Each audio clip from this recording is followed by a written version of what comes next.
So hello guys. तो ये है क्लास 10th का चैप्टर नंबर 1 का रिवीजन नोट्स। सो बार बार हम लोग को साइंस पढ़ना पड़ता है तो बेसिक्स हम लोग को पता नहीं रहते, तो हम लोग फिर वो बुक निकाल के पढ़ना चालू करते हैं। तो ये मैं सीरीज चालू कर रहा हूँ। इसमें कुछ 16 चैप्टर्स हैं। तो हर दिन एक चैप्टर आएगा और उससे क्या है, मेरे को भी रिवाइज होगा और आप लोगों को भी रिवाइज होगा, और ये बहुत सिंपल भाषा में रहेगी। तो कोई ज़रूरत नहीं है कॉपी पेन उठाने का, आपको समझ में आ जाएगा आराम से। और अगर फिर भी कुछ प्रॉब्लम होगा तो हम लोग के पास सॉल्यूशन है। मैंने अपने ब्लॉग स्पॉट में सब ब्लॉगर साइट में डाल दिया है इसे, तो आप जाकर बस एक बार रिवाइज कर सकते हैं वहाँ से। और नहीं तो फिर यहाँ बहुत सारे ऑनलाइन वे भी हैं, तो उसमें कोई प्रॉब्लम नहीं है। पर ये वीडियो में आपको एक पूरा ओवरव्यू मिल जाएगा। ओके, तो चलिए स्टार्ट करते हैं। तो केमिकल रिएक्शन क्या होता है, हमको पता है। कभी जब जब भी कोई केमिकल चेंज ऑकर होता है उस समय बोलते हैं कि इसमें केमिकल रिएक्शन हुआ है। जैसे जो फूड हमारे अंदर डाइजेस्ट होता है हमारे बॉडी के, उसमें बहुत सारे एसिड रहते हैं। अल्म बोलते हैं मेरे ख्याल से हिंदी में उसको। और स्ट्रिंग ऑफ आयरन जो होता है, ठीक है। अब केमिकल इक्वेशन क्या होता है, अब देखिए लिखा हुआ है इसमें कि chemical reaction can be express symbolically by using chemical equations. Okay, तो इसका मतलब ये है कि हम किसी भी केमिकल जो है उसको सिंबल डाल के हम यूज करते हैं, उसको बोलते हैं। जैसे magnesium is burned into air to form magnesium oxide can be represented as, मतलब क्या बोल रहा है, मैग्नीशियम जो बर्न हुआ है लाइक ये कैसे होता है, Mg+O2 is equals to MgO। Okay, तो magnesium plus oxygen in the presence of air, और oxygen is what is the air. Okay, so हमको समझ में आता है कि केमिकल रिएक्शन हो रहा है। कैसे पता चलता है कि जब किसी चीज का स्टेट, कलर, या वो क्या बोलते हैं को चेंज हो, या तो गैस का इवोल्यूशन में टेम्परेचर बढ़े। ओके, ये देखिए यहाँ पे तब पता चलता है। ओके, अब इसमें है physical state of reactant and products are mention to make chemical. अब देखिए यहाँ पे तीन चार फिजिकल होता है। गैस के लिए जी होता है, एल के लिए, लिक्विड के लिए होता है उसके लिए एल होता है, सॉलिड के लिए एस होता है, एक्वस मतलब वाटर के लिए एक्वस होता है, ठीक है। अब बैलेंसिंग इक्वेशन क्या होती है, कई बार क्या होता है कि ऊपर नीचे थोड़ा वो हो जाता है, उसको बैलेंस करने के लिए इक्वेशन को, मतलब जैसे हम लोग यहाँ पे तीन लिए हैं तो वहाँ तीन तो वो है आयरन के लिए हैं तो आगे भी तीन होना चाहिए। ओके, तो ये इज लाइक दिस। ये अब आता है कॉम्बिनेशन रिएक्शन। ये रिएक्शन में क्या होता है, दो या दो से ज्यादा सब्सटेंस केमिकल्स कंबाइन करके एक बनाते हैं। जैसे CaO ठीक है, CaO कैल्शियम ऑक्साइड और वाटर मिलकर क्या बनाते हैं, कैल्शियम हाइड्रोक्साइड। ये एक एक्वा सॉल्यूशन है, मतलब पानी वाला सॉल्यूशन है। कैल्शियम हाइड्रोक्साइड क्या होता है, ये स्लेट लाइम।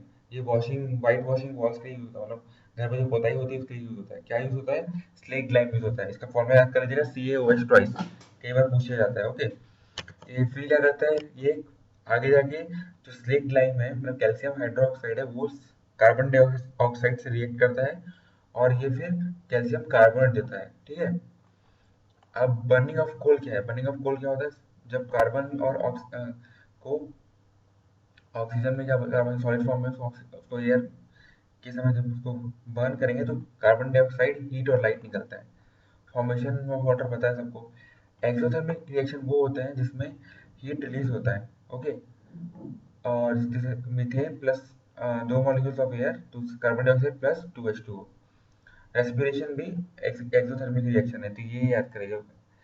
ठीक है, रेस्पिरेशन जो हम सांस लेते हैं ना, और जो पूरे कार्बन डाइऑक्साइड अंदर जाता है, बाहर निकलता है, ऑक्सीजन अंदर जाता है, अंदर में जो प्रोसेस होता है उसको।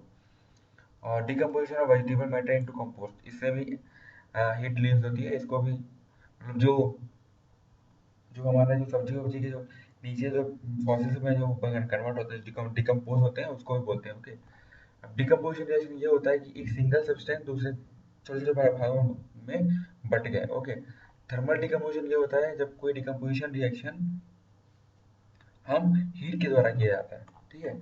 देखिए थर्मल डिकम्पोजिशन में क्या क्या है, ये देखिए इसमें ये है कि when decomposition reaction is carried out by heat। Okay, like example देंगे 2F, देखेंगे यहाँ पे FeSO4 मतलब फेरस सल्फेट जो है वो ग्रीन कलर का होता है। उसको अगर हीट करेंगे तो फेरिक ऑक्साइड मिलेगा और सल्फर SO2 और SO3 मिलेगा। ओके, दोनों ही गैस है। ओके, अब कैल्शियम कार्बोनेट को हीट करेंगे तो कैल्शियम ऑक्साइड और कार्बन डाइऑक्साइड मिलेगा। अब लीड नाइट्रेट को जो है व्हाइट कलर का होता है, इसको लीड याद करिएगा, ठीक क्या होता है, व्हाइट कलर का होता है। अब इसको हीट करेंगे तो क्या मिलेगा, लीड ऑक्साइड मिलेगा जो कि ब्राउन कलर हो जाएगा, प्लस 4 नाइट्रोजन डाइऑक्साइड मिलेंगे, 4 molecules of nitrogen dioxide plus oxygen. Okay, अब इलेक्ट्रोलाइट डिकम्पोजिशन क्या होता है, जब कोई डिकम्पोजिशन जो है वो इलेक्ट्रिक करंट के साथ किया जाए, तो वो बेसिकली देखेंगे हम H2O को इलेक्ट्रिक करंट पास करेंगे तो हाइड्रोजन और ऑक्सीजन दिया जाएगा। अब फोटोलाइटिक क्या होता है, जब किसी को लाइट के साथ पास किया जाए, मतलब सनलाइट के साथ, जैसे जो है अपना सिल्वर ब्रोमाइड है, Ag सिल्वर होता है। Okay, silver bromide, silver chloride, okay, ये सबको ये देख लीजिएगा आप रिएक्शन। अब एपो रिएक्शन है, ये ब्लैक एंड व्हाइट फोटोग्राफी में होता था पहले। ओके, एंडोथर्मिक में हीट एब्जॉर्ब होती है, रिक्वायर चाहिए रहती है, इसको बोलते हैं एंडोथर्मिक। लाइक जो ये बैरियम ऑक्साइड जो है plus NH4Cl, aluminium ammonium ammonium chloride, okay, plus 2BaCl2 और अमोनियम हाइड्रोक्साइड ये निकालता है। डिस्प्लेसमेंट रिएक्शन पता है, जब कोई एक एलिमेंट दूसरे एलिमेंट को डिस्प्लेस कर दे। ओके, अब ये कैसा है, देखिए FeCOSO4, आयरन है, ये कॉपर सल्फेट है, ठीक है, ये FeSO4 प्लस Cu बनता है। ये जो आयरन रहता है कॉपर से ज़्यादा क्या बोलते हैं, वो रहता है रिएक्टेंट, रिएक्शन रहता है इस कारण, ठीक है। अब ये iron will become brown in colour and the blue colour of copper sulphate solution is faded. Okay, अब देखिए अगला एग्जांपल क्या है, Zn प्लस CuSO4 है, और ठीक है, मतलब जिंक प्लस कॉपर सल्फेट क्या होता है, जिंक सल्फेट देगा। लीड प्लस कॉपर क्लोराइड क्या देगा, लीड क्लोराइड देगा। ओके, अब zinc can lead a most reactive elements then zinc can lead a more reactive element in copper the displace copper from its compound. Okay, अब आता है double displacement reaction, मतलब दोनों element जो है वो डिस्प्लेस होंगे, like Na2CO4 plus BaCl2, sodium sulphate, barium chloride, तो क्या होगा, बैरियम सल्फेट और सोडियम क्लोराइड का, मतलब अगर तुम्हारे दोनों एलिमेंट डिस्प्लेस हो रहे हैं, म्यूचुअली एक्सचेंज हो रहे हैं, उस समय डबल डिस्प्लेसमेंट रिएक्शन होगा। प्रेसिपिटेशन रिएक्शन क्या होता है, जब कोई प्रेसिपिटेट जो व्हाइट कलर का फॉर्म एक सब्सटेंस फॉर्म होता है जो कि नॉन सोल्यूबल रहता है, उसको बोलते हैं। जब लीड नाइट्रेट को अपन पोटेशियम आयोडाइड के साथ रिएक्ट कराएंगे तो एक लीड आयोडाइड निकलेगा प्लस पोटेशियम नाइट्रेट निकलेगा। ओके, ऑक्सीडेशन रिएक्शन क्या होता है, जिसमें गेन होता है ऑक्सीजन का और लॉस होता है हाइड्रोजन का। और रिडक्शन रिएक्शन क्या होता है, इसमें लॉस होता है ऑक्सीजन का और गेन होता है हाइड्रोजन का। ऑक्सीडेशन में गेन हो रहा है, रिडक्शन में लॉस हो रहा है। ऑक्सीडेशन से गेन ऑफ ऑक्सीजन। ओके, अब आता है रिडॉक्स रिएक्शन क्या होता है, जिसमें लिखा हुआ है इसमें, देखिए यहाँ पे the reaction in which one reactant get oxidise while other get reduce, मतलब यहाँ पे दोनों हो रहा है, मतलब रिडक्शन भी हो रहा है और ऑक्सीडेशन भी हो रहा है। तो ये एग्जांपल है उसका।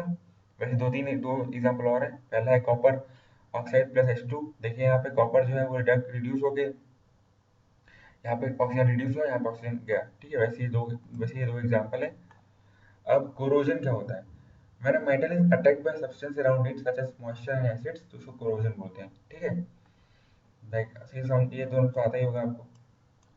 रेंसिडिटी क्या होता है, जब फैट और ऑयल जो है वो ऑक्सीडाइज हो जाते हैं तो उनको रेंसिड होता है, और टेस्ट स्मेल एंड टेस्ट जो है वो चेंज हो जाता है। तो basically all kinds of fat जो रहता है ना, बेसिकली टेस्ट बर्ड्स रहते हैं हमारे, वो फूड में टेस्ट डालते हैं, तो उसको बोलते हैं रेंसिड इफेक्ट।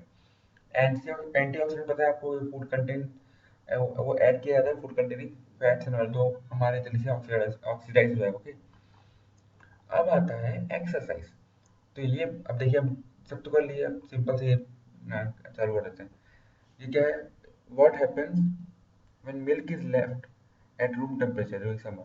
सिंपल सी बात है, ऑक्सीडेशन रिएक्शन होगा और सो टेस्ट आ जाता है, इसके लिए लैक्टोबैसिलस। ओके, अब write a chemical equation when magnesium is burn to air to give magnesium dioxide, ये देखिए इक्वेशन है, ठीक है। अब substance undergoes chemical reaction to produce simpler products, what type of reaction is this, इसको बोलते हैं डिकम्पोजिशन रिएक्शन। अब why do copper vessels lose their shine when exposed to air, ये होता है because of corrosion, the corroded copper जो होता है वो ग्रीन कलर होता है, वो मेटल ऑक्साइड फॉर्म कर लेता है जब वो एयर में एक्सपोज होता है, तो ओके। अब देखते हैं, which gas is produced by the action of dilute hydrochloric acid on zinc granules, उसको बोलते हैं हाइड्रोजन गैस प्रोड्यूस होती है, ठीक है। और जिंक क्लोराइड होता है वो एक सॉल्ट होता है, ठीक है, क्लोराइड मतलब सॉल्ट समझ जाओ। अब Fe2O3 plus 2Al is equals to Al2O3 plus 2Fe। इसको क्या बोलते हैं, ये है डिस्प्लेसमेंट रिएक्शन है, इसको बोलते हैं थर्माइट रिएक्शन। मतलब क्या हो रहा है, हीट हीट का हो रहा है। देखिए हम दिखा देते हैं आपको।